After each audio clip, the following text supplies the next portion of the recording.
and I'm 22 years old and I school at Chuka University. Hi, my name is Washara Thande. I am a 20-year-old student at Lancaster University.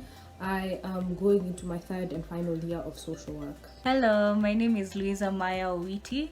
I'm 24 years old and I am a student at the University of Nairobi. Hi, my name is Wayne Otieno. I'm 18 years old and I'm set to join the university. How has COVID personally impacted my life? Majorly school, because I was to graduate this year, but given the current situation, I don't see that happening, especially since my school has been, a bit slow in the uptake of online learning, and what we've had so far hasn't been as efficient or effective. Personally, how I've been impacted in this season of Corona is I'm an extrovert, so it's been really difficult staying at home most of the time and not being able to see people as much as I would have seen them if there was no Corona. So it's been really difficult for me to spend time alone at home, to come up with different ways of staying busy and keeping my mind active. That's one of the ways that I've been personally impacted. Another way is also the fact that I'm not able to see friends. I've really had a hard time not being able to see friends. I think I stayed for a whole 3 months straight without seeing anybody else besides my mom, which was quite hard, but I was able to get over it. Other than that, it's been really interesting seeing my discipline grow in like the type of functions I've created for myself. So doing a constant workout every single day, waking up, working out, doing my Bible study and reading, and then doing my exam work. It's been amazing seeing how well I can work alone. Since a normal day would have involved a lot of going out for me, the biggest impact is that it caused a great interruption of my routine and my schedule. My studies have been slowed down. Okay, although some lecturers are sending us PDFs and assignments and Zoom meetings, but some are not responding. So this means that when we go back to school, we'll need to catch up for the lost time. The hardest thing about quarantine is, I guess, maintaining a positive attitude. So there's been times where like I've slumped, where I'm like, you guy man, I don't think I can do this anymore. So in those periods, I've either binged eat, like I eat a lot, so stress eating, and I don't do my workouts anymore, or even neglect my Bible study. That's how I've been affected mostly.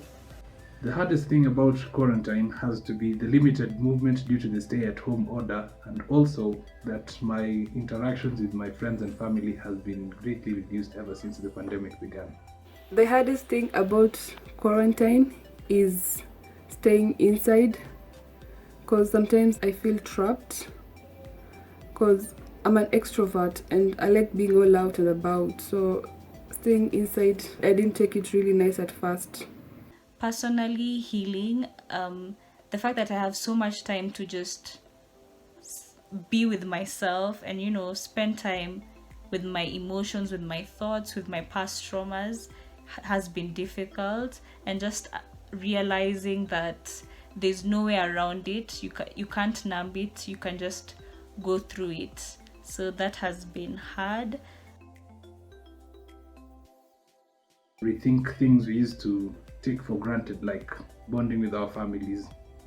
Okay, I guess there's a lot of free time and the opportunity to just spend time with family. I think I appreciate that a lot. And also, this has been a major change, and I've really learned to take change positively and be productive even during this season. Has been family devotions. I never saw this happening or coming, but the fact that my family can just gather together and dedicate time to seeking God and spending time in His presence and reading His Word has been amazing. The best thing I can say about quarantine is spending time with my mom. I spend so much time with her, and it's quality time, getting to interact with her more. That has been definitely the best thing about quarantine. Other than that, I guess having time to myself and sitting down and like doing simple things such as like Bible study, reflective writing, and then also just my writing. It's been quite nice. At first, I was so stressed. Where I even said to myself, what's happening, baby? What's happening? But you see, at that point, it wasn't funny because I was idle, I didn't have anything to do. And, I have a creative mind. And when I'm idle, I tend to be so stressed. And I had not put so much thought on my life because I thought, this thing will end soon. And so months passed and it even got worse. At some point I had to take control of my life because I couldn't continue like this anymore. So this whole thing changed my whole perspective. I now view things much differently than before. That is in a positive way. I would say, okay, what I've noticed is that I've been stronger mentally, but I wouldn't attribute that to COVID per se, because I've had my depressive moments before COVID, and just through my walk with Christ, I've been able to heal through that. But I've noticed that, given these uncertain times, I've been trusting God more. So I've been more optimistic even when I had low moments during quarantine. Like, I would constantly just tell myself that even this too shall pass, and just basically encourage myself because I trust God more. Have I been affected mentally? That's quite interesting. So mentally, I don't think so. I feel like my resilience has grown. Okay, before I came back to Kenya from university in the UK, my mental health was not in a good place. That's actually one of the reasons why I came back home, because I was just not coping well. There was just a lot going on and I was just not okay. But ever since I came back, it's been a lot easier. I think it's also the fact that I'm back home, and I guess because I'm surrounded by my mom and people that I'm used to, and also the weather and even the house, like everything is something that I'm used to. So like my mental health has been in a good place. I guess it's been a more grounding experience. I've had episodes where I'm like, I'm not feeling well, I don't feel like doing anything, I don't feel like even getting out of bed. But it's been a lot easier than if I was in university. There has been a challenge conditioning to what is now described as the new normal. So the biggest mental effect has to be, it has been stressful a lot. Spending more time with God, that's just number one. And also community. I've been more engaged with community-based activities like Bible studies, clubs, and I've even been calling my friends more. So just spending more time with the community that you have. And also afternoon walks. I love my afternoon walks. It's just a time for me to just decompress and reflect on my day and just see the outside. That's a hard question to answer. I guess one way that I've been coping is having video calls with my friends. In the beginning of quarantine, I used to call my friends at least every single week. We'd frequently call each other, frequently ask each other how everything is going, but that gradually reduced as time went on. And I ended up just coping by maintaining a routine, as I said earlier. And also just, I guess, talking to my mom. I've spent so much time with my mom. I've talked to her so much. And also talking to other people, and also writing. I write a lot and I express my thoughts as I write. So that has been a coping mechanism as well. And another thing is music. Music has helped a lot. It just helps me de-stress and just listen to other people's art. So yeah. My main coping mechanism is that I strive to stay positive at all times, and I also pray. I read books. I watch videos that help me keep an open mind. And I've also discovered that I could make cards. And most importantly, I go out for walks, to just shed off some steam. My biggest fear is not being able to go back to university in the UK. That's one of my biggest fears.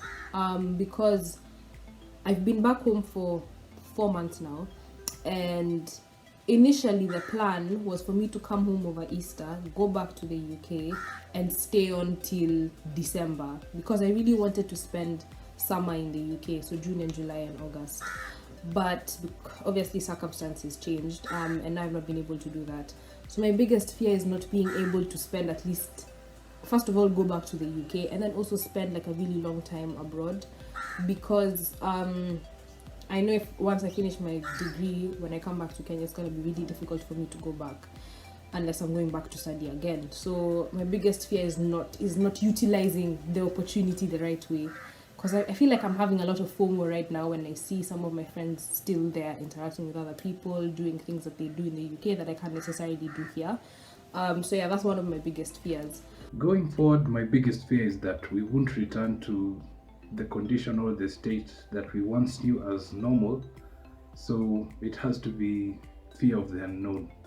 My biggest fear is things never getting back to normal again. We'll be doing things differently, more of being cautious in everything that I do. Another thing is that I'm afraid for my loved ones and my family getting corona, because each day it's getting even closer to home. Another thing is tourism industry. I take tourism management, and it has faced a huge blow. This means that it will go down for some time before it picks up.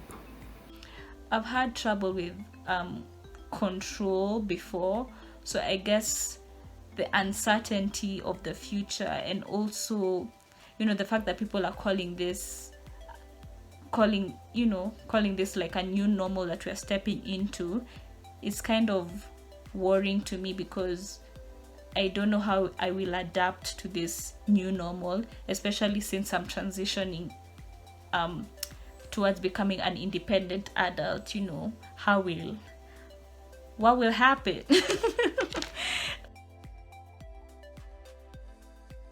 One thing I'd majorly advise parents to do is to encourage their children to speak out on the struggles they go through, and they should make this a habit.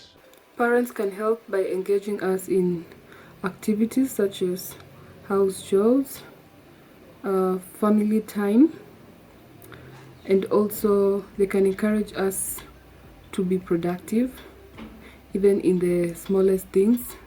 It may be making cards, art, baking, or even basketball. I think since this is new to everyone, I think for parents, just be that positive voice in the family, be optimistic and speak life. I think one thing parents can do to help with coping with stress is don't put pressure on them. Like, we already have enough pressure coming from our lecturers, from our friends, the expectations that they have. So I feel like parents just don't put pressure. The best you can do is support them and tell them like, yo, it's okay, and I can help you this way and that way. Putting pressure on kids just doesn't help. Like, personally for me, if you put pressure on me, we wouldn't go anywhere. I will love to encourage them to hang in there. Everything happens for a reason, and I believe that there's a reason why God allowed this to happen, and that we should embrace this change and look at the bigger picture. There are many lessons to be learned that can only be learned during this season that will help us in future. So let us stay positive and all shall be well. Thank you. What I'd advise my fellow youths is for them to adopt a combination of two P's, that is prayer and positivity. Prayer to help you look up to God and Jesus Christ as the ultimate source of hope during such a season, and also positivity to help you go through any hard time. The most hopeful thing I can tell people my age is things are gonna get better. They might not be the same, they might not be the way we want them to be, but they will definitely get better. Another thing to be hopeful about is like this new surge of awakening that a lot of young people have had in the past 6 months in regards to information, how we are calling out bad things when we see them, how we are standing in solidarity with different people from different racial backgrounds, from different social backgrounds, religious backgrounds, and even sexualities. That sense of being together that's something that has given me hope a lot. The fact that we are able to see the humanity in other people and to see the things that are wrong with the world right now. Other than that, I'll just say, like, the future is never written. That's something I learned this season. Like, the future is never, ever, ever written.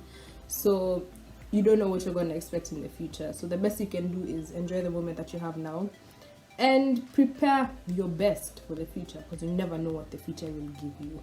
So yeah. I just like say what I've learned through this 2 months or 3 months that we've been at home. I've just learned that I'm my biggest self-critic, and just learning to give yourself more grace, forgive yourself more, and be kinder to yourself has been just the best thing. Because especially if you're trying to be like productive, I know there was a wave of like people saying like you have to be productive when this corona ends and you haven't developed this or that skill. Anyway, learning to divorce my value from works and accepting that your value is in your being. The fact that you exist is valuable enough, and we can use this knowledge to now be more beneficial to society. Yes, so that's that has been giving me hope, especially on my lazy days. And also the fact that God gives me life and strength and health each day has been giving me hope. So yeah, I hope I was of benefit.